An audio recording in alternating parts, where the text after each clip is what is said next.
Hola a todos, soy Javier Poveda y esto es Debian TV, el canal en el que te la vas a pasar de bien mientras aprendes geografía, historia del arte y este año un poquito de economía y empresariales, como es el caso de este vídeo, el cual va dirigido a mis alumnos de tercero de la ESO de IAE del CEIP Sol Encinar de Torrelodones.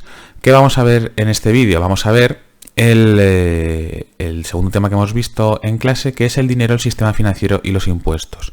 No su totalidad, sino los 5 primeros puntos. Así que vamos a seguir el libro de texto que tenéis subido en el aula virtual. Hacemos un poquito de magia. A ver, ahí lo tenemos. Vamos a ver estos 5 primeros puntos. ¿Qué es el dinero? ¿Cuáles son las funciones del dinero? ¿Qué es el sistema financiero? ¿Quiénes son los intermediarios financieros? Spoiler, los bancos. ¿Y qué es el tipo de interés y la inflación? El resto lo veremos pues más adelante. Así pues, vamos a empezar hablando de qué es el dinero. Pues el dinero no es más que un intermediario que es aceptado por todo el mundo mundial, que diría un imbécil, para intercambiar bienes y servicios, ¿no? Para adquirir bienes o para adquirir servicios. El dinero, como nosotros lo conocemos hoy en día, que son las divisas o la moneda, no siempre ha sido, o sea, esta divisa y moneda no siempre es lo que se ha utilizado como dinero, sino que en los albores de la humanidad, en la antigua muchas veces, se utilizaban diferentes tipos de mercancías, ¿no? Como pueden ser, aquí tenemos varios ejemplos, la sal, las joyas, los metales preciosos, el ganado y las conchas marinas. Si bien no siempre se ha utilizado esto, o sea, en el sentido de que el dinero, desde que apareció el dinero moderno, pues no quiere decir que en algunas épocas, sobre todo en situaciones de crisis o de guerra, no se puede utilizar otro tipo de mercancías valiosas, como también pueden ser el azúcar, el café o el tabaco, sobre todo en tiempos de guerra donde el dinero escasea. Así pues, todas estas mercancías, todos estos bienes concretos, se le conoce como el dinero mercancía. ¿Por qué? Porque son mercancías que se utilizan como dinero. ¿Por qué se le llama así? Porque este dinero, o sea, estas mercancías que se utilizan tienen un valor intrínseco. O sea, se pueden usar para algo, tienen un valor por sí mismas. Por ejemplo, los ejemplos que tienes aquí. El café, pues te lo puedes beber. El azúcar te lo puedes comer. Vamos, no solo porque te da algo. El tabaco, pues se fuma. Y así, pues, con todo. ¿Vale? Entonces, ¿cuáles son las características que tiene que tener el dinero para que sea, digamos, usado por una sociedad? Bueno, pues el dinero moderno. Son estas que tenéis aquí a la derecha, que son estas 7, que son, tiene que ser homogéneo, transferible, duradero, aceptable, divisible, creíble y estable. Vamos a verlas con un poquito más de detalle, que las tenéis aquí en esta listita. Tiene que ser el dinero tiene que ser aceptable. ¿Qué quiere decir esto? Que la sociedad debe reconocerlo como medio de cambio. Si yo intento adquirir algo con dinero, pero la otra persona no acepta este dinero, pues entonces no tiene sentido, porque el dinero tiene que ser aceptado por toda la sociedad. Ejemplo tonto, yo voy a tomarme un café al bar y le pago con un billete del Monopoly al camarero. El camarero seguramente lo que haga sea darme un bofetón, llamar a la policía y después una patada en el culo y echarme del bar. ¿Por qué? Y por supuesto no pagar el café. ¿Por qué? Porque no es ese objeto que usamos como dinero, que es este caso tonto, el dinero del Monopoly, no es aceptado por los dos, tanto el que paga como el que recibe. Durabilidad. La mercancía tiene que ser duradera. ¿Para qué? 1, para poder acumular riqueza, aunque esto lo veremos en las funciones del dinero, y 2, porque se puede dañar y si se daña pues pierde valor. ¿Cuál es el típico ejemplo? Pues viendo las mercancías que hemos visto antes, pues el cigarro se puede mojar, el café se puede pudrir. El típico ejemplo que se usa en la antigüedad del ganado, una vaca, pues se puede morir o puede enfermar con el paso del tiempo. Entonces, si el dinero no dura, pues seguramente no se acepte. ¿Vale? Con los billetes y las monedas pues esto no pasa. La transferibilidad tiene que ser fácil de usar y de transportar, o sea, lo puedes tener que llevar pues, en el bolsillo. O sea, tú imagínate ir con tu rebaño de vacas a hacer la compra, pues no tiene sentido. Tiene que ser divisible, tiene que tener divisibilidad, tiene que ser fraccionable. ¿Por qué? Porque los diferentes bienes y servicios no tienen el mismo precio. O sea, tú imagínate que quiero comprar un café con una vaca entera, no le voy a dar una vaca que es bastante más valiosa al camarero a cambio de un café, no, le puedo dar ¿qué? Pues una pata, un trozo lomo, pero claro, entonces el resto de la vaca pues pierde su valor, no tiene sentido. Por eso el dinero suele estar fraccionado. Pues en nuestro caso pues suele haber céntimos y suele haber diferentes valores nominales en los billetes y las monedas. Tiene que ser homogéneo, que quiere decir que el dinero del mismo valor tiene que tener una calidad similar. Si tú coges dos billetes de 10 euros, ambos billetes valen lo mismo, 10 euros. ¿Por qué? Porque son idénticos. Tú coges dos vacas, pero a lo mejor las dos vacas no valen lo mismo. Una es más vieja y otra es más joven. Una está enferma y otra no lo está. Una está más lozana y otra está más flacucha. Entonces, digamos, para dos unidades similares, pues tienen que tener el mismo valor. Dos billetes del mismo valor valen los dos pues 10 euros, 20 euros, 50 euros. Sin embargo, por ejemplo, dos vacas no tienen por qué valer lo mismo. O dos cajetillas de tabaco, porque hay tabaco que cuesta más caro y más barato. O dos granos de café, porque hay café bueno y café malo.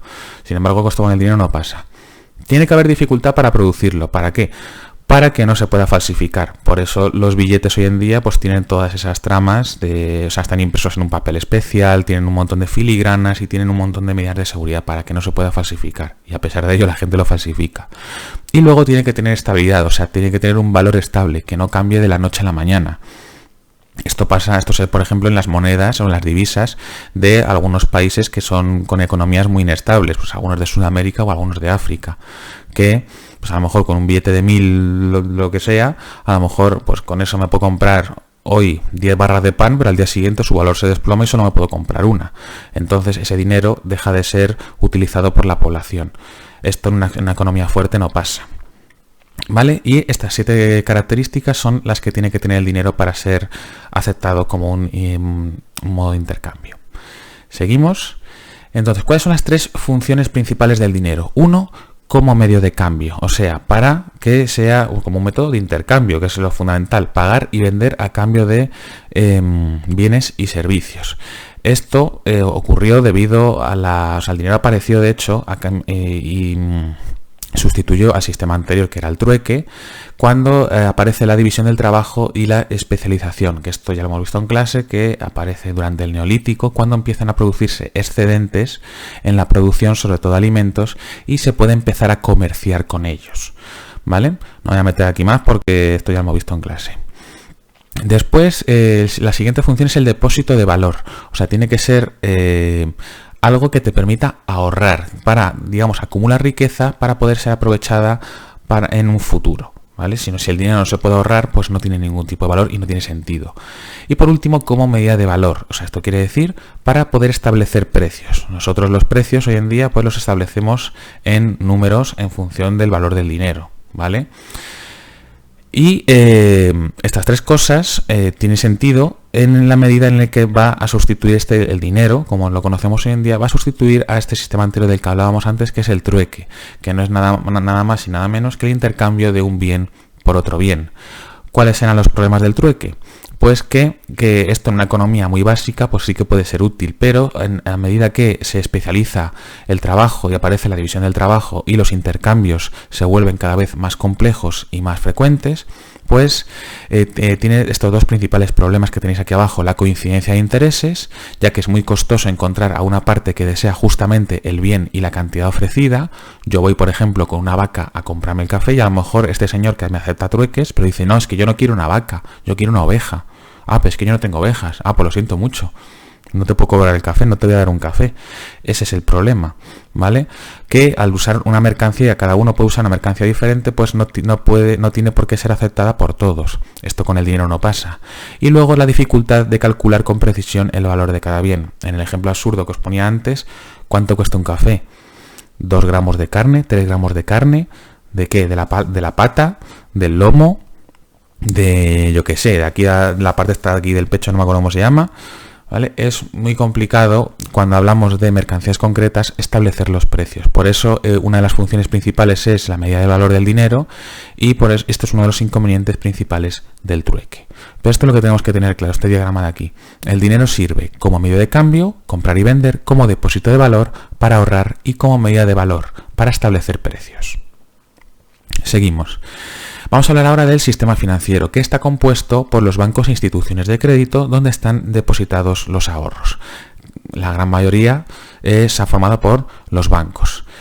para que este sistema funcione tenemos que confiar nosotros, digamos, los clientes o los actores que vamos a interactuar con el sistema financiero, tenemos que confiar en los bancos.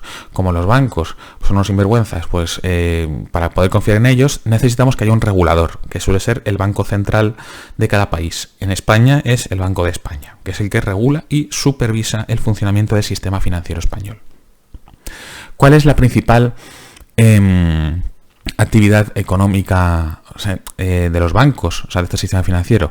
Es, como su propio nombre indica, la actividad financiera, que no es otra cosa que, bueno, esto es más complejo de definir, pero nosotros vamos a sintetizarlo en prestar dinero al que lo necesita, ¿vale? Por ejemplo, que en este caso es financiar, que esto se conoce como la financiación.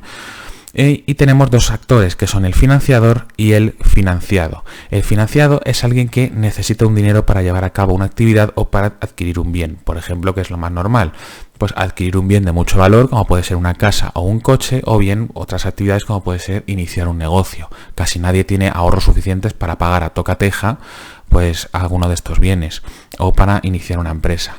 ¿Por qué? Bueno, entonces, ¿qué ocurre?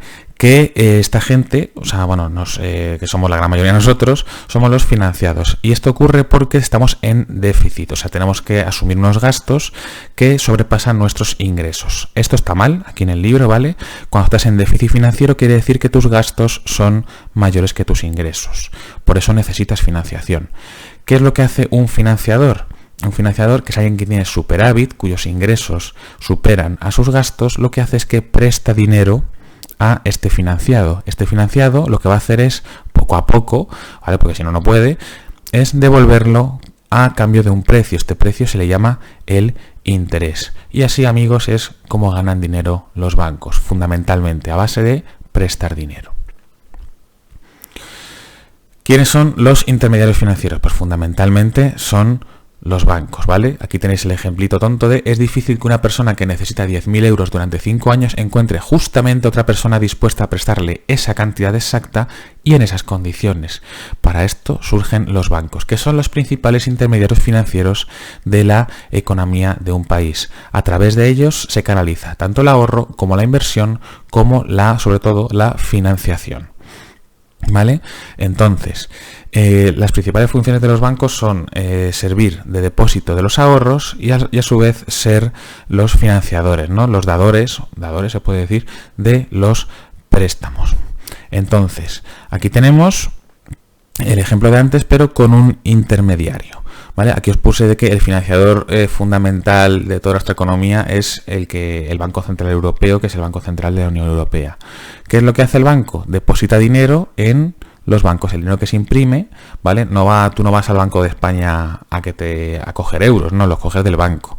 Lo deposita en los bancos, así los bancos tienen liquidez, a cambio de un interés mínimo, que de hecho a día de hoy está en negativo. Una vez que los intermediarios tienen superávit, ¿vale? Porque le están depositando dinero en ellos, lo que pueden hacer es hacer circular el dinero, hacer funcionar la economía, prestando dineros a los financiados, que suelen ser los clientes. Los clientes no son solamente personas, también son empresas, los cuales lo devuelven a un interés.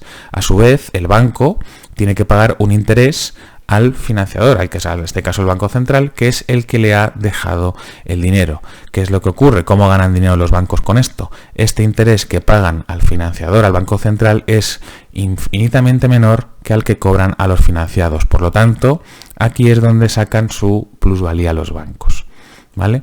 Esto es una cosa que parece un poco así, puede parecer complicada, pero es realmente simple. O sea, la economía se basa en su mayor parte en prestar dinero, ¿vale? Porque si no, si todos tuviéramos que depender de nuestros ahorros, pues la economía no funcionaría. Y ya respecto a esto vamos a hablar de dos términos así un poco más complicadillos, que son la inflación y la deflación. La inflación es la subida generalizada del nivel de precios, mientras que la deflación es lo contrario, el descenso generalizado del nivel de precios. En una economía sana y normal suele haber una inflación moderada, esto que tenéis aquí, ¿vale? Los precios suben, pero de una manera moderada, con el paso del tiempo. Cuando hay problemas es cuando los precios suben muchísimo de golpe, que entonces el dinero deja de tener valor y es lo que se conoce como una inflación primero galopante y luego ya la hiperinflación, que es si ocurre esto, pues la economía del país se va al carajo.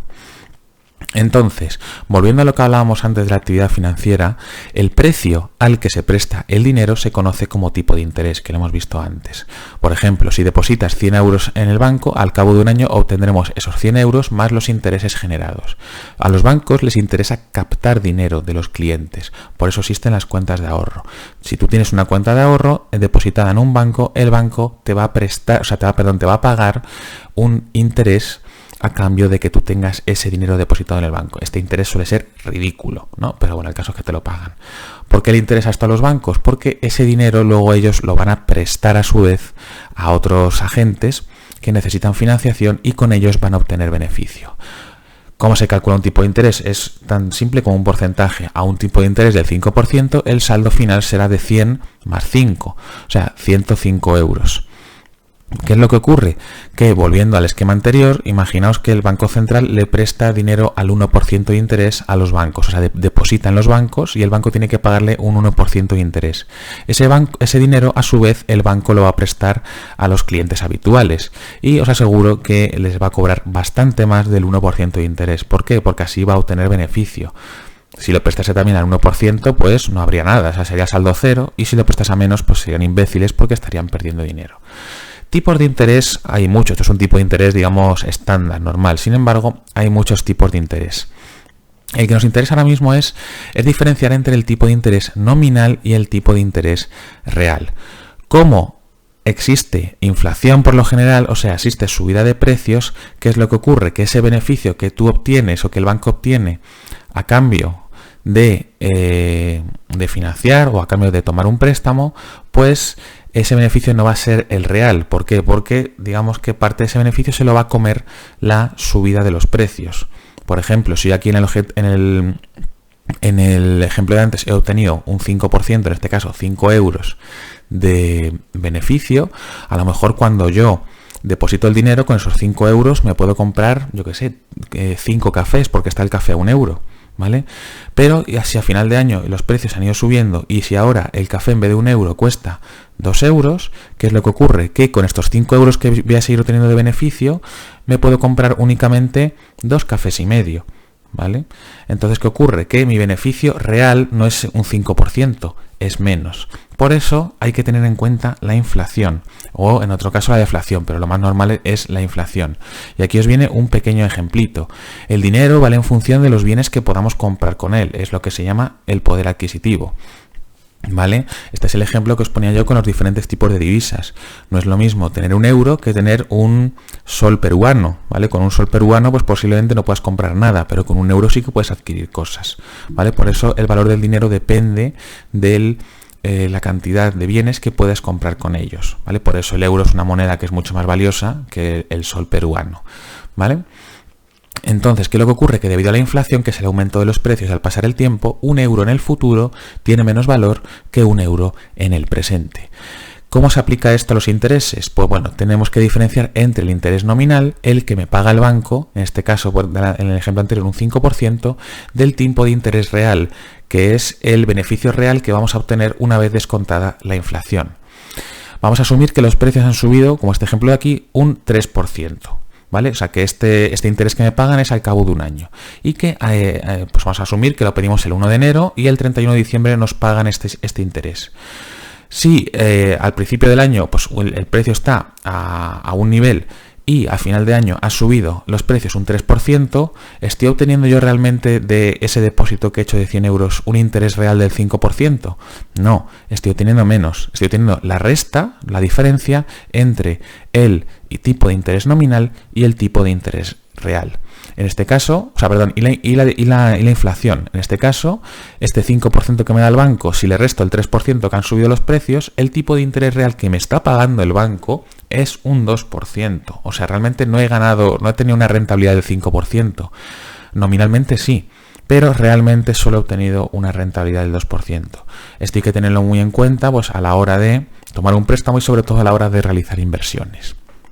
Y ya por último, para terminar este vídeo tan interesante y tan divertido, bueno, simplemente que sepáis que existen varios tipos de interés, no existe un único tipo de interés, ¿vale? Esto es más, lo digo más como curiosidad, ¿no? Ya hemos visto el tipo de interés nominal y el tipo de interés real, que es el corregido teniendo en cuenta los efectos de la inflación, pero existe mucho más tipo de interés. Por ejemplo, el tipo de interés interbancario, que es en el cual se prestan los bancos dinero entre sí. Los bancos están continuamente prestándose dinero. En Europa el más común es el Euribor, que es el que se toma de referencia, por ejemplo, a la hora de adquirir una hipoteca, ¿vale? Es el European Interbank Offered Rate. Esto solamente lo he dicho para que flipéis con mi infame nivel de inglés. Y luego tenemos pues otros tipos también más conocidos, que es la tasa anual efectiva, que es el TAE, que esto sobre todo lo veréis en los anuncios de coches, que se incluyen a este tipo de interés, está influenciado, está modificado por los gastos y las comisiones. Esto te hace ver el coste real de un préstamo. Siempre que veáis un anuncio de coches veréis que tiene un TIN y que tiene un TAE. TIN, tipo de interés nominal, TAE, tasa anual efectiva, ¿vale? La tasa anual efectiva es el tipo de interés real. Y luego, por último, la prima de riesgo, que esto sobre todo se suele utilizar, ahora ya no tanto, pero durante la crisis de 2008 se usó, o salía todo el rato en las noticias, para ver la diferencia que había entre el interés que pagaban los bonos soberanos, en el caso de la Unión Europea, del Cuarto Reich, en la Alemania, que es la economía más fuerte, con el resto de bonos. Decía, la prima de riesgo de España es del 2. Eso quiere decir que pagamos un 2% más sobre los bonos soberanos, que son los préstamos, digamos, que hacen los particulares al Estado o las empresas, respecto a lo que pagaba Alemania. O sea, es la diferencia entre estos los dos tipos de intereses. Pero el caso, que esto simplemente es para que sepáis que existen diferentes tipos de interés y que no es algo... o sea, que no hay un tipo unívoco. Y con esto hemos terminado ya. ¿Vale? Así que bueno, esto no es muy divertido, pero tenemos que saber lo básico del dinero y sobre todo cómo se mueven los precios y cómo funciona la actividad financiera y el sistema financiero. Espero que este vídeo os haya ayudado para entender el tema y recordad que hay que estudiar todos los días. Esto que no es muy complicado, aún así, por favor, leéroslo y no hagáis como Charmander, que está aquí, no, aquí, que como veis se ha quemado él solo porque ha estudiado el último día. Muchas gracias por ver el vídeo y nos vemos en el próximo.